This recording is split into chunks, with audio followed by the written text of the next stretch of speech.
Budget বিতর্কে এবার বাংলার বঞ্চনার অভিযোগে লোকসভায় শ্বেতপত্র তরজা। সৌগত রায়ের সঙ্গে নির্মলা সীতারামনের তুমুল বাগযুদ্ধ। স্বাধীনতার সময় শিল্পে পশ্চিমবঙ্গের 24 অংশীদারি ছিল, বর্তমানে পশ্চিমবঙ্গের অংশীদারি 3.5%। দাবি কেন্দ্রীয় অর্থমন্ত্রীর। মনমোহন সিং ও চিদম্বরমের সঙ্গে তুলনা করে কটাক্ষ কেন্দ্রীয় অর্থমন্ত্রীকে। কটাক্ষ তৃণমূল সাংসদ Saugata Roy. 2007-এ gross capital formation ছিল 6.7%। গ্রস ক্যাপিটাল ফরমেশন বাংলা এখন 2.9%। প্রয়োজন হলে শ্বেতপত্র প্রকাশ করবেন, মন্তব্য সীতারামনের। যদিও লোকসভায় শ্বেতপত্র প্রকাশের দাবিতে অনড় অভিষেক বন্দ্যোপাধ্যায়। কথা বলবো, টেলিফোনে রয়েছেন আমাদের প্রতিনিধি রাজীব চক্রবর্তী রয়েছেন আমাদের সঙ্গে। রাজীব, বাজেট বিতর্কে এবার বাংলার বঞ্চনার অভিযোগে লোকসভায় শ্বেতপত্র তরজা একেবারে তুঙ্গে।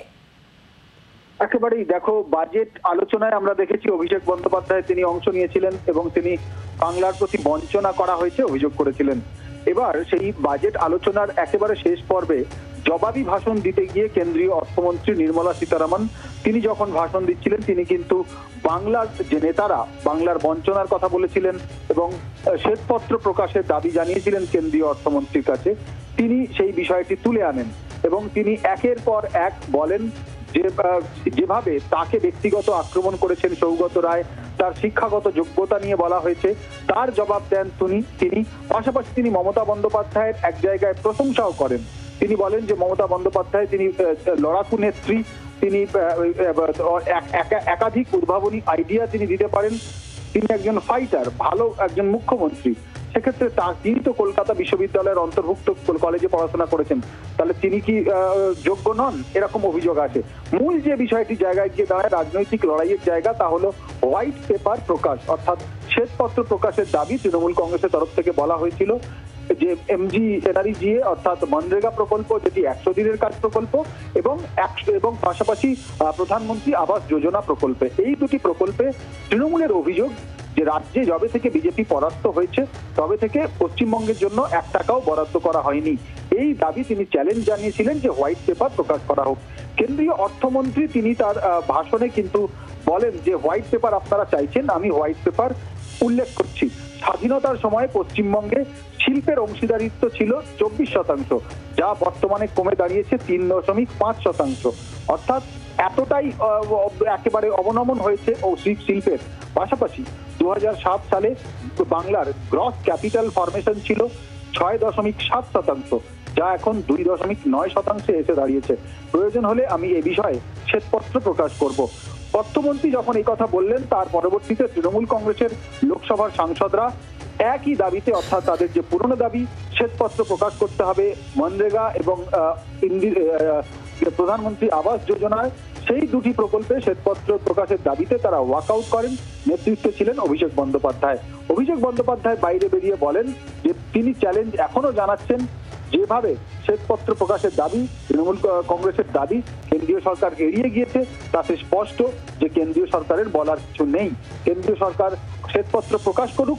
তিনি এখনো স্পষ্টভাবে বলছেন বাংলায় যে সমস্ত আসনে, যে সমস্ত কেন্দ্রে, যে সমস্ত জেলায় বিজেপি প্রার্থীরা জয়ী হয়েছেন সেখানে রাজ্য সরকারের কোনো প্রকল্প বন্ধ নেই, অথচ রাজ্যে অর্থাৎ বাংলায় বিজেপি পরাস্ত হওয়ার কারণে কেন্দ্রীয় প্রকল্পে বাংলাকে বঞ্চনা করা হচ্ছে। একই সঙ্গে রাজীব, তুমি যেমনটা বলছে যে নির্মলা সীতারামন তিনি একটা সময় বলেন যে মমতা বন্দ্যোপাধ্যায় পশ্চিমবঙ্গের মুখ্যমন্ত্রী, তিনি একজন ফাইটার। ঠিক কোন প্রসঙ্গে এই পুরো বিষয়টি আসে? দেখো, এর প্রসঙ্গ রয়েছে কারণ সৌগত রায় বর্ষিয়ান তৃণমূল কংগ্রেসের সাংসদ, তিনি বাজেট আলোচনায় অংশ নিয়ে বর্তমান অর্থমন্ত্রী নির্মলা সীতারামনের সঙ্গে প্রাক্তন 2 অর্থমন্ত্রী অর্থাৎ মনমোহন সিং এবং পি চিদম্বরমের তুলনা করেন। পি চিদম্বরম তিনি হার্ভার্ড বিশ্ববিদ্যালয়ে পড়াশোনা করে এসেছেন, সে কথাও তিনি উল্লেখ করেন। নির্মলা সীতারামন বলেন যে আমি হার্ভার্ড বিশ্ববিদ্যালয়ে পড়াশোনা করিনি, কিন্তু জওহরলাল নেহেরু বিশ্ববিদ্যালয়ে পড়াশোনা করেছি। আর আপনার বক্তব্য থেকে একটা বিষয় স্পষ্ট, বিদেশি বিশ্ববিদ্যালয়ে পড়াশোনা না করলে বোধহয় দেশের অর্থমন্ত্রী বা অর্থনীতিবিদ হওয়া যায় না। আপনার মুখ্যমন্ত্রী, বাংলার মুখ্যমন্ত্রী এবং আপনাদের অর্থমন্ত্রী চন্দ্রিমা ভট্টাচার্য, তিনি জিএসটি কাউন্সিলের সদস্য, তিনিও কলকাতা বিশ্ববিদ্যালয়ের ছাত্রী এবং কলকাতা বিশ্ববিদ্যালয়ের অন্তর্গত কোনো কলেজে পড়াশোনা করেছেন। এই ক্ষেত্রে তার কি উদ্ভাবনী শক্তি কম?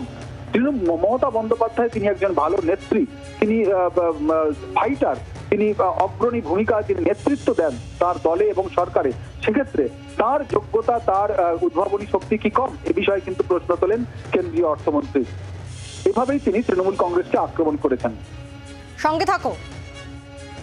বাজেট বিতর্কে এবার বাংলার বঞ্চনার অভিযোগে লোকসভার শ্বেতপত্র তরজা। কেন্দ্রীয় অর্থমন্ত্রী নির্মলা সীতারামনের বক্তব্য শুনব। Professor Saugata Roy has raised a lot of issues. He says, I do not expect finance minister to be like Dr. Manmohan Singh. Certainly, I also don't want to be like Dr. Manmohan Singh. She is not a PhD from Oxford, not even like Chidambaram, who has got a management degree from Harvard.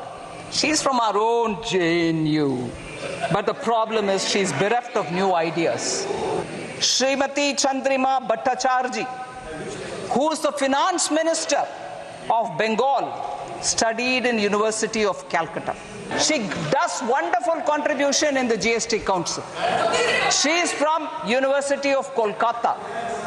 So when the reference is made to me saying she's from JNU, but the problem is she doesn't have any, she's bereft of new ideas. Is she bereft of new ideas? The Chief Minister of Bengal is also from colleges affiliated to the University of Calcutta. Does it mean that if you study in Indian universities, you are bereft of ideas? We are from Indian universities. Whether it is Chief Minister of Bengal or myself, we are all from Indian universities. In what way we are less to the Harvards of the world, the Oxfords of the world? I want to ask this question to the main chauvinist professor who seem to be attacking women, and even worse, he is a professor in one of the Indian colleges.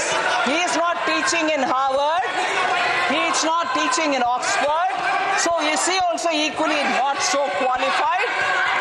A professor in Indian university demeans people who have got qualification from Indian universities, sir. Professor Saugata Roy, please be ashamed of yourself. Sugata রায়ের বক্তব্যের পাল্টা কটাক্ষ অর্থমন্ত্রী নির্মলা সীতারামনের। তিনি বলেন দরকার হলে, প্রয়োজন হলে শ্বেতপত্র প্রকাশ করবেন তিনি। অন্যদিকে অভিষেক বন্দ্যোপাধ্যায় তিনি লোকসভায় শ্বেতপত্র প্রকাশের দাবিতে অনড়।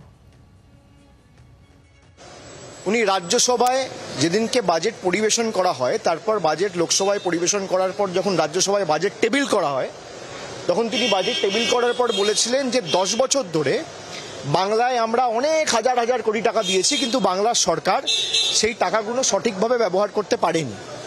আমি একটা ছোট্ট প্রশ্ন নির্মলা সীতারামনকে করেছিলাম সেদিনকে, যে 2021-এ বাংলায় মুখ থুবড়ে পড়ার পরে, বাংলায় হারার পরে আপনি আবাস যোজনায় এবং 100 দিনের কাজের কত টাকা 2021-22 অর্থবর্ষ, 22-23 অর্থবর্ষ, 23-24 অর্থবর্ষে বাংলাকে দিয়েছেন, রাজ্য সরকারকে দিয়েছেন, বাংলার মানুষের জন্য পাঠিয়েছেন? আপনি শ্বেতপত্র প্রকাশ করে প্রমাণ করুন। আজ উনি ধারাবাহিকভাবে রাজ্যসভায় এবং লোকসভায় মিথ্যে কথা বলে এসছেন, বাংলার মানুষকে বিভ্রান্ত করেছেন, দেশের মানুষকে বিভ্রান্ত করেছেন।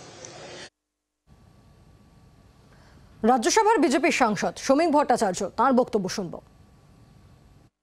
বাজেট বক্তৃতা তো শ্বেতপত্র প্রকাশের জায়গা নয়। তৃণমূল কংগ্রেস সার্বিকভাবে পশ্চিমবঙ্গকে আর্থসামাজিক দিক থেকে ধ্বংস করেছে। আইন শৃঙ্খলার চূড়ান্ত অবনতি, জায়গায় জায়গায় তৃণমূলের ট্যাক্স, সরকারের কোনো নির্দিষ্ট জমি নীতি নেই, সরকারের কোনো শিল্পনীতি নেই, এবং lower judiciary is under threat. এই অবস্থায় এখানে শিল্প আসতে পারে না। তো সার্বিকভাবে এই সত্যটা শোনবার মতো ক্ষমতা তৃণমূল কংগ্রেসের নেই। তারা অভিযোগ করতে পারে, কিন্তু উত্তর নেওয়ার সময় তারা কিন্তু সেটা নিতে পারে না, বেরিয়ে চলে যায়, স্বাভাবিক আছে।